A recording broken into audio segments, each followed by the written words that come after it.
Hello. As most of us look on to now the pictures of Ramana Maharshi and the vintage photos of him, we perceive a body and mind. We look onto him and we believe that we're seeing a human person, an individual with a mind and a body. But that is only because that's how we perceive ourselves. You see, Ramana Maharshi did not know himself as a mind and a body. He knew himself as the ultimate reality, as the infinite one without a second. And so this is a great pointer that shows you that you perceive the world as you experience yourself. If you experience yourself as an individual that has a body and a mind, you will perceive the rest of the world as forms as well. But if you perceive yourself or know yourself as the one reality, when you perceive back out into the world, that is all you will know. And this falls right in line with Ramana Maharshi's experience of himself. There is a story tied to this. The story goes, one of his devotees, her name was Janakai Madi, one day fell to his feet and said to him, "I am grasping the feet of my guru." And he looked at her and said, "If you truly believe these feet are your guru, you will be disappointed someday, because someday this apparent body is going to perish, and along with it, the feet will also perish. So then what will you have?" Ramana went on to say, the true guru, the true feet of the guru is shining in your heart as I am. Bow to those feet, go to those feet, cling to the feet of I am and never leave. And if you do this, you will experience me. Those are his words, because she took herself to be a physical body, and therefore when she projected her experience onto him, he in her eyes was a body who had real feet, who she could praise. But Ramana knew that the reason is because she did not experience herself as the one reality yet. And if she continued to turn her attention inward, back onto herself, eventually she would experience herself as him, as the one. So what is the sole purpose of Ramana Maharshi's teachings? To turn your attention inward, to turn your attention back onto I am and cling onto I am and drift back into I am's reality to discover yourself, to discover your true nature, your swarupa, which in Sanskrit is one's true nature. And when you do that, when you surrender yourself to the one infinite whole, you will experience yourself as Ramana, as the one reality that shines in all of our hearts as I am.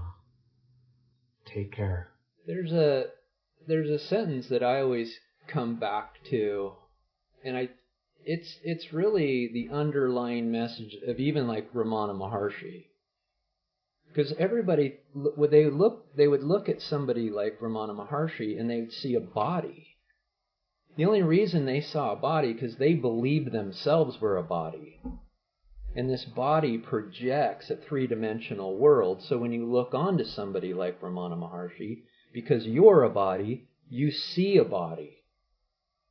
But from his point of view, he is not a body and mind. He has no idea what that is. So it depends on whose perspective you're talking about. So the sentence is, you perceive the world as you experience yourself. As if you experience yourself as limited, then when you peer out into the world will appear limited as well. But if you know yourself, your infinite self, as an infinite being, when you peer out into the world, that's what you perceive. So allow that to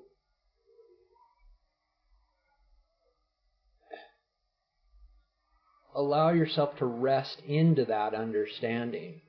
That the more that you turn within and you experience your true nature, when you do peer back out onto the world will appear in the way that you are experiencing yourself. So that's why if you know yourself as love, then that's all you know. Even when you peer out into the world, even if the world is appearing to not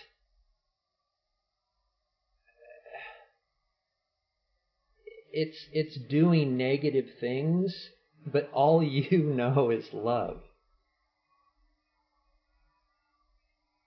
And so it's not the world that changes, it's your perception of the world relative to how you're experiencing yourself.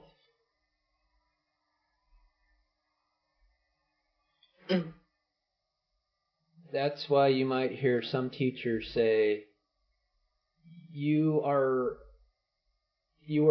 required to love everybody and everything, but you're not necessarily required to like everybody and everything.